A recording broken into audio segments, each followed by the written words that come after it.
Bonjour les amis, nouvelle vidéo aujourd'hui pour parler de Xavier Poussard qui va nous balancer des noms sur l'oligarchie et de nouvelles révélations là-dessus. Mais juste avant de l'écouter, comme d'habitude, n'oubliez pas de vous abonner, le pouce, le commentaire, le partage, le boost de la vidéo.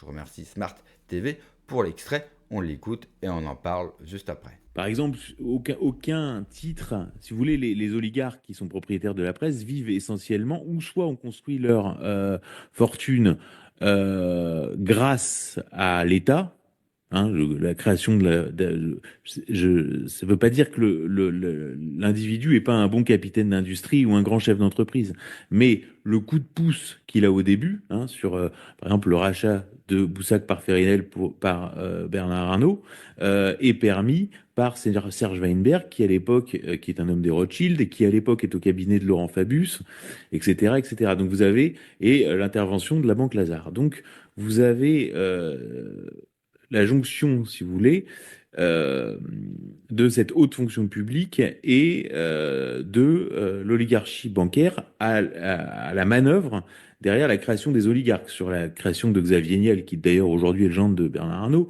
On rappellera qu'il y a quand même des affaires de mœurs incroyables avec Alors, j'avais couvert son procès pour proxénétisme. Son mentor a été condamné pour proxénétisme et son mentor lui avait livré le premier noyau de son groupe. Faut bien comprendre. Et, bon. Et lui a évité la condamnation pour proxénétisme, ce qui est absolument incroyable.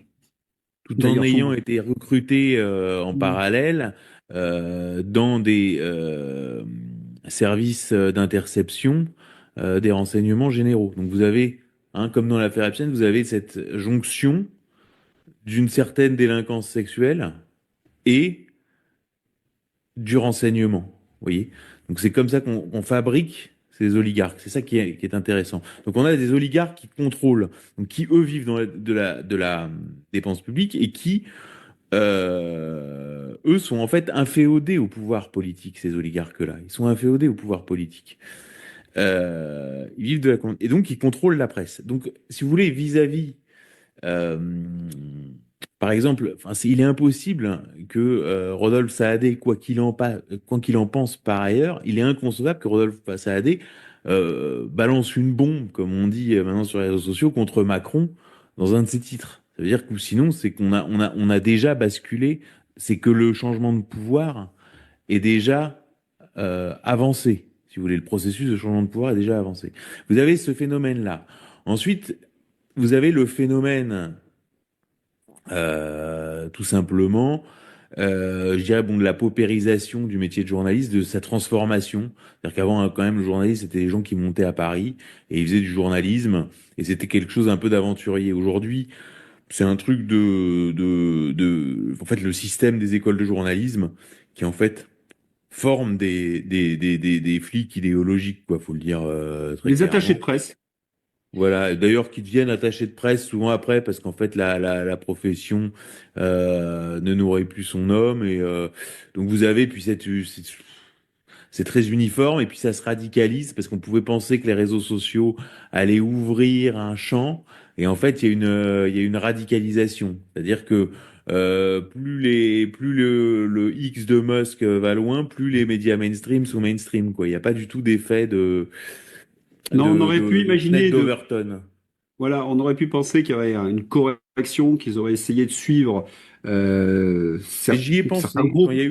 quand il y a eu l'affaire du Hamel. En Ah fait, il oui. faut savoir pourquoi il y a l'affaire du Hamel, parce que Camille Kouchner, à ce moment-là, est en couple avec Louis Dreyfus, qui est le patron des rédactions du Monde. Et en fait, cette affaire qui a déjà, euh, qui bout, on va dire, dans le petit Paris germano-pratin, et ben, va sortir à la faveur d'un livre. Donc là, on voit tout le milieu de l'édition, etc.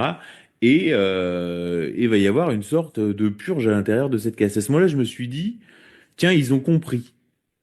Ils ont compris, et c'est d'ailleurs dans la foulée que moi j'ai lancé Brigitte Macron, c'est-à-dire au moins réouvrir le mensonge médiatique lors de la rencontre. Et en fait, ça s'est immédiatement refermé. Sur Epstein, ça avait été étouffé. Là, il pouvait plus vraiment étouffer. Donc, il y a quand même un traitement médiatique, quoi qu'on en pense. Il y a des articles qui sortent, etc. Après, on peut juger ça satisfaisant ou pas satisfaisant, mais aujourd'hui, par exemple, le méga groupe, si vous voulez, parce que dans l'affaire Epstein, vous avez plusieurs niveaux. Vous avez le niveau MeToo, vous avez le niveau Mossad, puis vous avez le niveau méga groupe. Hein, ça veut dire, oui. Donc souvent, on était resté quand même au niveau MeToo. Le Mossad, on commençait à nous dire que c'était une théorie du complot, et puis méga groupe, on était bon pour l'asile psychiatrique. Aujourd'hui, le méga groupe, c'est dans le monde. Vous Hmm. voyez, Le Monde, dans son article sur le Mais parcours de Jeffrey Epstein, a évoqué le méga groupe. Donc il y a quand même des avancées. Il y a quand même des avancées. Là, Le Parisien a révélé. J'avais fait un article en 2019 dans Fait des documents sur l'enclave française des Maxwell en expliquant que les Maxwell avaient acheté des châteaux dans le Périgord, hein, puisque la mère de Ghislaine Maxwell était française, et qu'à chaque fois que la famille avait des soucis judiciaires, que ce soit des sœurs, le père, Ghislaine elle-même, eh bien, ils se réfugiaient dans cette enclave française et que, d'autant que ils avaient tous la nationalité française et que la France n'extrade pas ses ressortissants. Donc ça, je sors ça dans Fait documents 2019, dans Le Parisien daté de dimanche, donc du dimanche 10 mai, il y a une double page sur l'enclave française des Maxwell. Donc ça prend du temps, mais on finit par avoir des résultats. Alors il faut... sur l'affaire Epstein, Epstein, il y a eu le premier réflexe, c'est de dire que tous ceux qui travaillaient sur le dossier étaient des complotistes. Ça a été le niveau des fact-checkers autour de Rudi Reichstadt. Mais cela a pris une telle ampleur aux États-Unis que c'est revenu en Europe et que les journalistes, notamment face aux associations de victimes, n'ont pas pu rester sur cette ligne. Ils ont été obligés de reculer et de nous donner raison.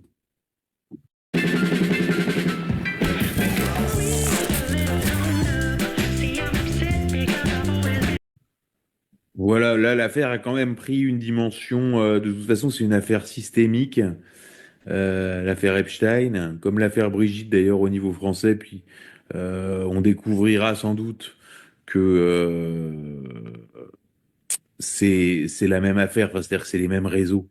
Je dis pas que Emmanuel et Brigitte Macron sont allés sur l'île d'Epstein. C'est pas ça que je dis. Je dis que c'est vraiment les mêmes réseaux à la manœuvre. D'ailleurs, il y a deux phrases qui résument ce propos. C'est une phrase de Jeffrey Epstein à Peter Thiel qui lui dit, comme vous le savez, je travaille pour les Rothschild. Et cette phrase d'Emmanuel Macron, qui est citée par Marc Andevelde en 2015, au moment, donc Emmanuel Macron déclare en 2012, c'est rapporté en 2015 par Marc Andevelde, pendant la campagne de Hollande, il dit David de Rothschild est au courant de mon engagement, je suis sa couverture, je suis son edge. On a deux phrases similaires prononcées l'une par Epstein et l'autre par Emmanuel Macron. Quoi. Ce sont Emmanuel Macron et Epstein en fait travaillent aux mêmes agendas pour les mêmes Oui, c'est les grossistes, Atlantistes. mais à des postes différents. Voilà, pour le dire assez clairement. Donc c'est pour ça que c'est pas une affaire secondaire. On va voir jusqu'où ça va sur l'affaire Epstein, sachant que bon, là sur l'affaire Epstein, globalement, j'ai une analyse qui est très différente de l'analyse qu'on peut entendre aujourd'hui dans le média mainstream, mais aussi dans la presse alternative, qui est que Donald Trump serait tenu par les dossiers Epstein et que c'est pour ça qu'il serait parti en guerre contre l'Iran. Je m'inscris en faux complètement contre cette idée-là. Trump est dans l'affaire Epstein, évidemment, c'est un personnage central de l'affaire Epstein. Mais la question, c'est pourquoi faire? Oui, parce que si je dis Trump est le lanceur d'alerte dans l'affaire Epstein, c'est-à-dire qu'il a fréquenté Epstein comme membre de la Jet Set dans les années 90. Hein, ils sont vraiment fréquentés longtemps et en fait, de multiples sources, mais y compris des journalistes de gauche, enfin, dès lors qu'on travaille vraiment sur l'implication de Trump dans l'affaire Epstein, c'est-à-dire est-il coupable, est-il sujet à compromat, etc., etc., tous les journalistes arrivent à la même conclusion. Non, c'est lui le lanceur d'alerte. Non, et c'est lui le Oui, en lanceur 2000. d'alerte dans l'affaire Epstein. C'est lui qui aide les avocats des victimes, etc. Donc Mais là, il y a un point que la presse américaine a mis en avant, c'est que Melania était dans l'équipe d'Epstein et que c'est Jeffrey Epstein qui a présenté Melania à Donald Trump. Certains même affirment qu'elle était la maîtresse, d'ailleurs, Oui, mais d'Epstein. ça c'est pas du tout. Si vous voulez, c'est des données qui sont, comment dirais-je, qui sont connues depuis de longue date, hein. La question, d'ailleurs, il y a des incohérences biographiques autour de Melania.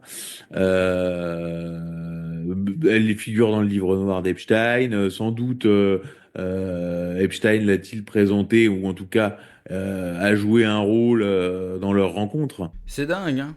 Toutes ces femmes de présidents qui ont des passés troubles. À croire, mais là, ça serait vraiment une théorie complotiste, eh bien qu'on place ces femmes exactement là où elles doivent être placées pour prendre en main leurs maris qui sont, comme par hasard, devenus présidents. Là est le rôle de l'oligarchie dont nous parle David Poussard, leur pouvoir.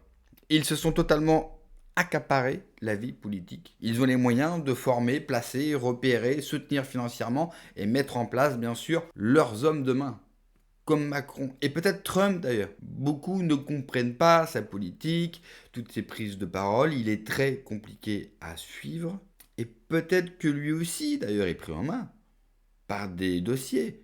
Mais la Trump, on le sait aujourd'hui, elle avait couché avec Jeffrey Epstein. Et c'est Jeffrey Epstein lui-même qui va présenter Melania Trump à Trump. Sur Brigitte Macron, sur les Macron, c'est encore autre chose. Nous avons donc la famille Rothschild, okay, pour qui Macron a travaillé, avec qui la famille de Brigitte Macron elle-même est amie depuis longtemps, et cette même famille va avouer que Jeffrey Epstein travaille pour eux. Sans parler bien sûr des autres noms qui apparaissent dans l'affaire de Jeffrey Epstein. Mais en fait, on se rend compte que toutes ces personnes-là sont liées. Ils ne sont pas liés une fois arrivés à leur niveau, à leur poste. Ils sont liés depuis le départ. D'où ma théorie, certes complotiste, et je l'assume, de me dire tout simplement que ce n'est pas un hasard si on a placé ces hommes là où ils sont aujourd'hui. Et ce n'est donc pas un hasard qu'ils mènent la politique que nous avons et que nous subissons surtout aujourd'hui. C'est pour ça que je le dis souvent et je me répéterai dans beaucoup de vidéos bien sûr. Mais si un jour on voudra s'en sortir, il va falloir faire une purge de tout ce système-là. Merci d'avoir regardé la vidéo les amis. N'oubliez pas comme d'habitude le pouce, le partage, le boost de la vidéo. Prenez soin de vous, que Dieu vous protège. Allez, ciao.